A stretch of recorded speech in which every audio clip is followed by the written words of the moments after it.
This is 1934, Lee. And you want to put cowboys on Bonnie and Clyde?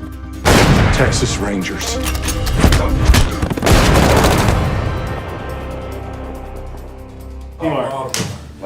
When you're capturing a time period, there's always going to be people, and I'm one of them, when you're watching a film and you go, is that in 1934 or is that more like the 50s? The cars and the clothes make the period films. So, and I don't say that just because it's my department. There's a little bit of a headache that sticks in your head before you even start shooting, which is we have to use period automobiles.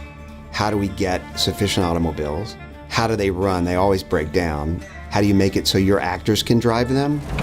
Those cars are beautiful and really stylish. I thought he was going to get us on two wheels. Never say die, boys. Say damn. Never say die. When you're working with Daniel or Landy, you're not putting on a costume, you're putting on a character. And it's not just about the color, it's not just about the palette. It gave me a real sense of Ma's posture, the way she carried herself. When you find one thing for an actor that makes them feel the character, it's really rewarding. This was, American history, how we dressed. I mean, these guys are manhunters with ties. No one has depicted Depression-era America in a long time, and it was really incumbent upon us to try to find these small towns that can be redressed or reworked into becoming something that was part of our story. Yeah, it's Clyde. This is it. The ambush scene is filmed at the exact spot on the exact same road where it happened. Right now, we're on the road where Bonnie and Clyde were ambushed and killed in Louisiana. And they chose this spot for good reason. It gave the actors something to play, made them feel more of a part of history. It wasn't just a location. It was on this spot where this happened. When you're doing a historical piece, sometimes you might do something that kind of dramatizes the greater truth.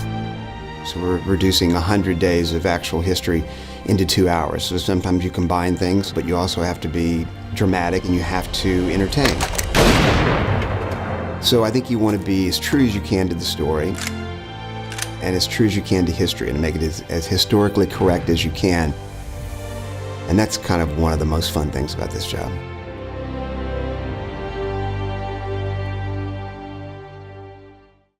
Hey there, here's today's Daily Fact. If you think Leonardo DiCaprio's look of surprise when Jack Nicholson draws a gun on him in The Departed is convincing, it's because the younger actor was legitimately afraid. DiCaprio stated that Nicholson pulled a gun on him. He didn't tell him he had a gun. Director Martin Scorsese also confirmed that Leo's reaction is real-time in that famous scene. Now remember to click here below to subscribe or over here for more great content.